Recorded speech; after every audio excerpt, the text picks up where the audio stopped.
Hi, my name is Jim Kreft. I'm the pastor of Immanuel Lutheran Church here in Easton, Maryland on the beautiful Eastern Shore.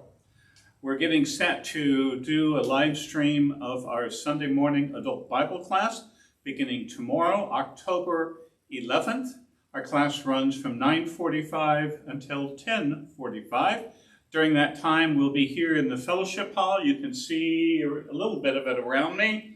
It's pretty yellow, so everything shows up pretty yellow in here. We'll see how that works out. Anyway, we're going to be studying the book of Mark. We started this last fall, actually, and went through until we had to stop because of the pandemic. So we're going to resume starting. We got all the way through chapter 8, so you could say we're about halfway through. So if you will, we went through Act 1, that part in Galilee, and so we'll be starting with new material on the 18th. Tomorrow from 9:45 to 10:45 here in Immanuel Lutheran Church, Easton, Maryland's Fellowship Hall, and here on YouTube, you can join us as we review what we've learned about the Gospel of Mark. We'll start with chapter 1, verse 1, the beginning of the Gospel of Jesus Christ, the Son of God, and talk how important that is. We'll then look at things like who's Mark? Why is that important? The setting in which the gospel was written, some of the major themes, including the whole concept of immediately, which he uses so much, the wilderness, messianic secret, the fiery trial, and look a little bit at the emotional life of Jesus, which is so much more here in Mark than in any other gospel. In fact, I think if you add up all of the times in the other gospels, it just about equals that in Mark's gospel.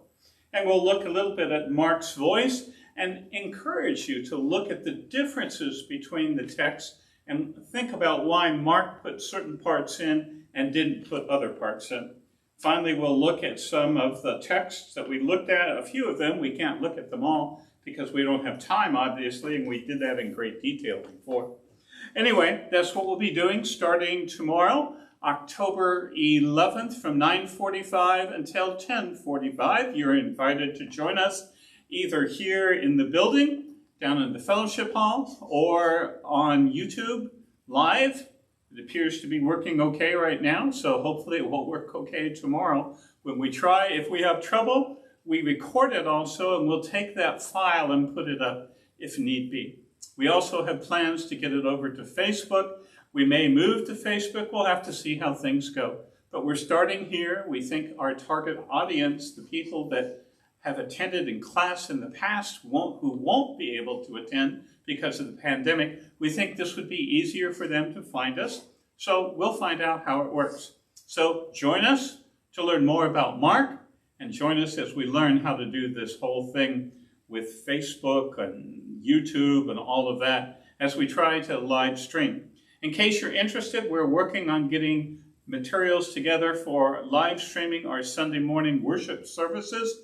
We have some equipment ordered that due to the pandemic and everybody wanting things, what we looked for, what we're trying to get is still on back order. I have to contact them next week and say, hey, what's going on? As a matter of fact, I get to talk to them Monday to see what's going on and if this will come up soon.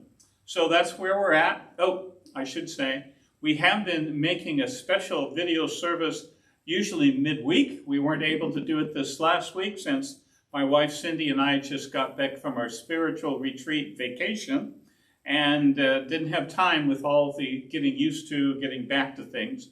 Next week there's a district convention. I guess it's not a convention, it's a fall activity.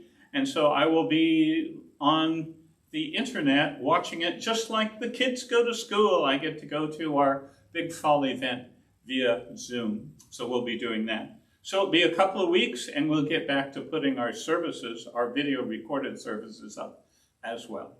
So we pray that God might bless you this evening, and we pray that you will be able to join us tomorrow as we look again at the Gospel of Mark and look at the beginning of the good news about Jesus, the